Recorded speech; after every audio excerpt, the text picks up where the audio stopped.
All right, welcome back to the Southampton View. We've got our Saints fan Daniel with us this week to review the Watford game and preview the trip to Cardiff this weekend. First of all, Daniel, how are you? Did you enjoy the last couple of minutes of that Watford game?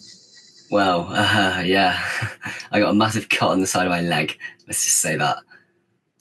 So You've had better days then. yeah, The Watford fans were really unhappy with a number of things. First of all, the amount of time added on, and secondly, Mr. Downs seems to have fondled that in with the help of his arm. Would you agree on both counts?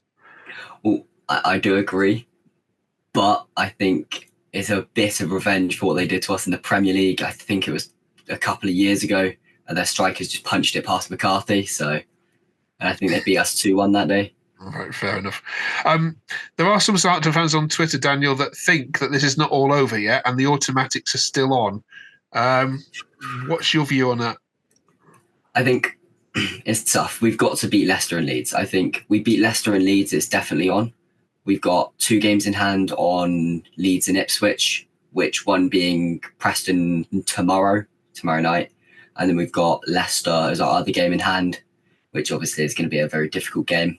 Obviously, they came to St Mary's, beat us 4-1.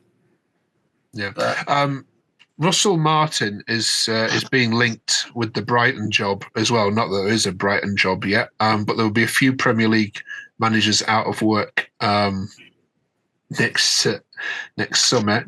Do you see that if you don't go up with him now, that you'll be looking for a new manager in the summer? I don't think it'd be a case of us looking for a new manager to replace him going to a bigger team. I think it'd be.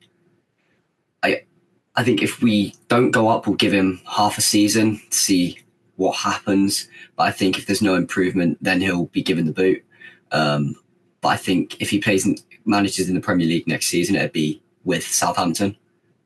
Yeah. I just want to get your view on the EFL team of the year. Were you surprised there wasn't any more than the Southampton players that managed to get in? Obviously, Downs was there, and Kyle Walker-Peters. I can accept Downs and Howard-Bellis being left out, but Adam Armstrong not getting in is baffling.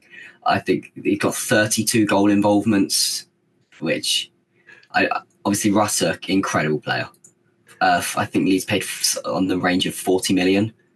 But would you pay 40 million for a striker to score 6 goals? I take your point. Also, there's a number of players out of contract at Southampton. I wanted to get your opinion on. Could I ask you about Shea Adams, Stuart Armstrong, and Alex McCarthy, who are all come to the end of their contracts at the end of June? How many of them get a new deal for you? Just Stuart Armstrong for me.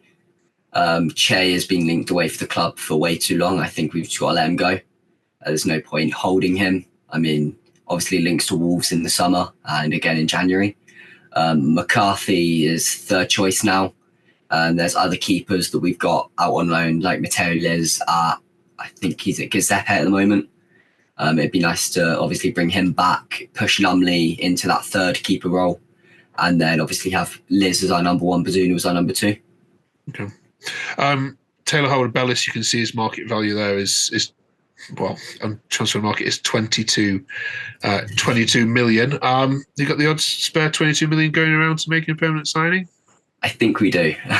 After who we sold in the summer, I think we should break the bank for Howard-Bellis, and with the remainder of that, try and bring in Flynn Downs because he's been vital to our season. Yeah. Absolutely amazing, isn't he? Yeah. Okay.